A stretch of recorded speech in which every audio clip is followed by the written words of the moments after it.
మహాభారతం ఒక సంగ్రహావలోకనం. ఎంతమంది రాజులు, యుద్ధాలు, నీతులు. మహాభారతం ఒక అద్భుతమైన ఇతిహాసం. దీని గురించి కొన్ని ఆసక్తికరమైన విషయాలు తెలుసుకుందామా? మహాభారతం భారతదేశ చరిత్రలో ఒక ముఖ్యమైన భాగం. ఇది ధర్మం, న్యాయం, కర్తవ్యం గురించి వివరిస్తుంది.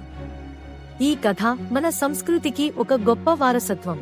పాండవులు, కౌరవులు ఈ రెండు కుటుంబాల మధ్య జరిగిన సంఘర్షణే మహాభారతం. ధర్మరాజు, భీముడు, అర్జునుడు, నకులుడు, సహదేవుడు పాండవులు. దుర్యోధనుడు కౌరవులలో ముఖ్యుడు. కృష్ణుడు అర్జునుడికి మార్గదర్శకుడు.